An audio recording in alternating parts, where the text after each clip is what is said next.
We've already had one alien in the Monsterverse being the iconic King Ghidorah. A lot of fans said he really felt out of place within the Monsterverse, which is the best way you can describe an alien. Possessing a healing factor so potent, he was able to regenerate a head, completed with the spinal cord, nerves, and even brain, in just seconds. Not even titans known for their regeneration, like Godzilla or Amhaluk, can do something like that. He wasn't bound to radiation or the hollow earth like the other titans because he did not originate there. He was an invasive animal, invading another ecosystem to hunt its strongest animal and become the alpha being Godzilla.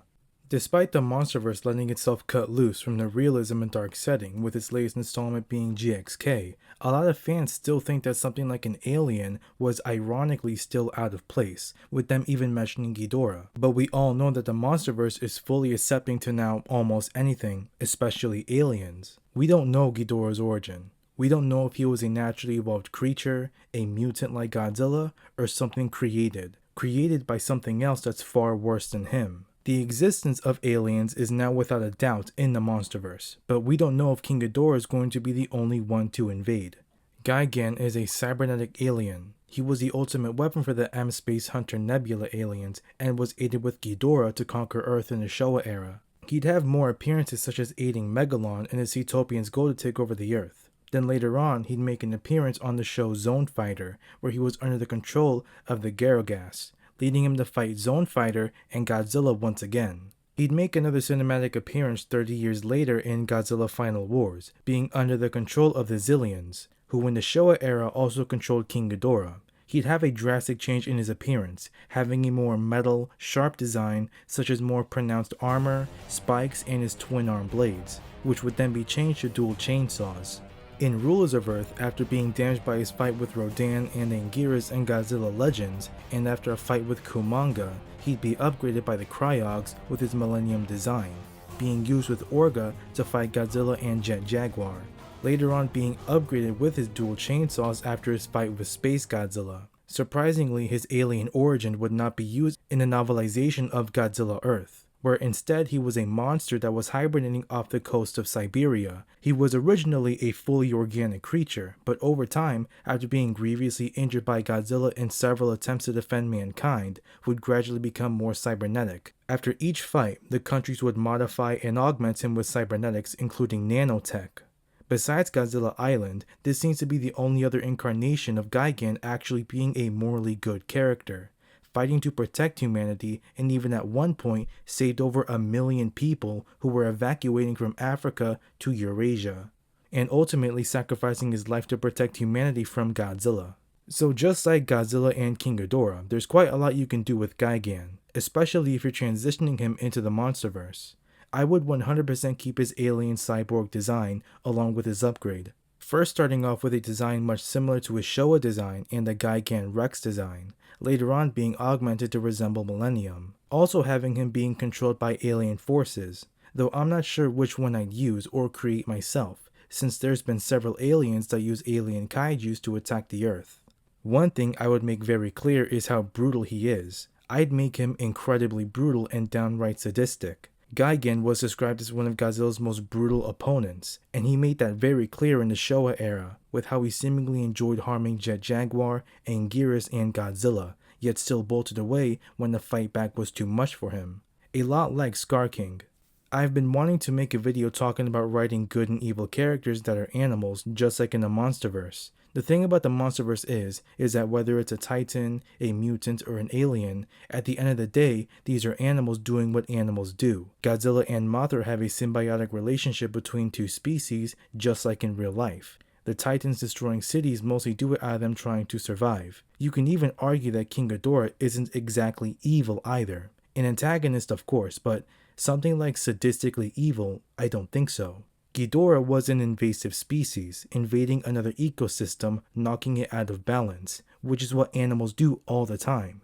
King Ghidorah is an animal, but Scar King, however, was pure evil. He knew fully well what he was doing. He was controlling the other apes, not just by being an alpha leader or anything, but having them do work in terrible conditions and ruling over them with brutality and fear. He knew that Kong had a good heart to him, which was one of the reasons why he kicked that one ape into lava with a smile on his face, knowing fully well Kong was going to react. He was genuinely evil, even if he is an animal, which is what I would do for Gigan in the Monsterverse, whether he is being under control by the Nebulans, or the Zillions, or the Cryogs, or whoever. I want him to still be brutal. With his first appearance decimating one of the Titans, probably Amhaluk since he's known for his attack against Behemoth, which Godzilla had to intervene in, absolutely shredding Amhaluk apart, in a type of irony and a reversal of when Amhaluk attacked Behemoth, which by the way would not be necessary in the mission, just him doing it out of brutality. Now why would he be sent to Earth? I'd have him be sent there by the Nebulans. The Nebulans disguise themselves as humans, but were really cockroach-like aliens.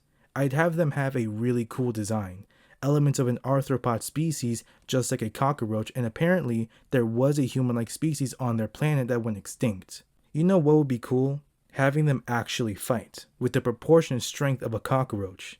Did you know that if a cockroach was the size of a human, it'd have the speed and power of a bullet train? I would definitely include some horror elements of the Nebulans casting soldier Nebulans to attack Earth's military, similar to how the Kryptonians were portrayed in Man of Steel, just absolutely shredding apart soldiers and military vehicles with their brute strength, showing off their brutality just like Gigan. The Nebulans would send Gigan to Earth because they had expected King Ghidorah to kill its strongest creature, Godzilla. Because in my lore, King Ghidorah had decimated most of Planet X and its civilians. Just one of the many planets and civilizations that was caught in the crossfire of its journey to Earth to invade yet another ecosystem. I have two separate ideas for Gigan's arrival regarding King Ghidorah. Idea 1. The Zillions begged the Nebulans to send Gigan to kill King Ghidorah, but he was already beaten by Godzilla before. They'd wait until King Ghidorah came back again, being the final time the two would fight, just allowing Godzilla to kill King Ghidorah for them. But because of Gigan's and the Nebulans' brutality, they wanted to then fight Godzilla, wanting to test the cybernetics on such a creature that was able to beat another creature more than once, that decimated entire ecosystems on entire planets, wanting to see what the deal was with Godzilla and if he really was that strong. He was. Idea 2. They would send Gigan after Ghidorah's defeat to conquer the Earth. They couldn't rely anymore on another alien to take over Earth. He was already beaten before, and now he's dead. They decide to send Gigan to kill Godzilla, to conquer the Earth, especially because of the Hollow Earth. Throughout the many Godzilla incarnations, the Earth in the Monsterverse seems to be the most special and unique, besides Godzilla Earth. Hollow Earth energy is very powerful, being used to power Mechagodzilla that was digitally connected to Kevin's conscience. I doubt any advanced civilization would want to miss out on harnessing that energy, especially if it can produce such powerful creatures. Imagine what they could do with Hollow Earth energy to augment the biological part of Gigan's body and then the cybernetic part, making him superior in both areas. Maybe the second form can possibly harness Hollow Earth energy, focusing it on his heat vision and blades.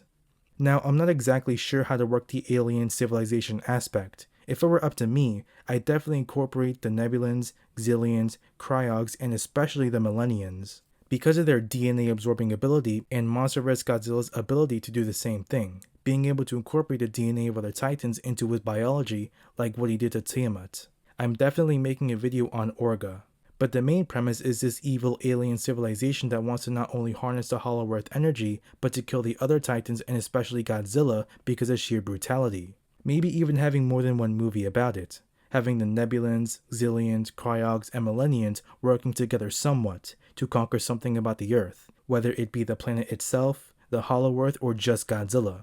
But definitely having Gigan in both movies if it requires that. Maybe having the Showa-based version in the first movie, then the Millennium-based version in the second, with the aliens as well as Gigan and Orga, and maybe even the Trilopods as the last villain, because I really want to see how the DNA absorption of Orga and the Trilopods will compare against Godzilla's DNA absorption. Because how would that work? Would they copy the DNA of both him and Tiamat, or would he be resistant to it because he has that ability? Who knows? Monsterverse is still going that more grounded route, even despite letting itself cut loose with GXK, so I feel like having an alien civilization that looks human can be a bit unfitting. When an alien species looks human, it's either one of two things: convergent evolution or disguise. Convergent evolution is when two different animal species resemble each other through evolving in similar ways, like the ichthyosaur and a dolphin being two completely different species yet resembling each other. The Kryptonians and the humans look alike because they convergently evolved. However, the Zillions from Final Wars look human because they assume a disguise. And when it comes to the disguise option, it's usually through a literal costume, something that tricks the eye like a hologram or hypnosis, or through shapeshifting, like how the Skrulls and the Martians physically change their cellular makeup to pass off as human, or that cockroach alien from Men in Black invading a human's body as a disguise. The Cryogs are shapeshifters. The Zillions either look human or wore a disguise along with the Nebulans. I think if I do have alien invaders, I would only want them as a disguise for infiltration, not something like in Final Wars where the Zillions pretended to want to work with Earth, because we know fully well Monarch would not believe something like that. Having a character working for Monarch secretly be an alien in disguise, infiltrating Monarch on all possible research of the Hollow Earth and of Godzilla.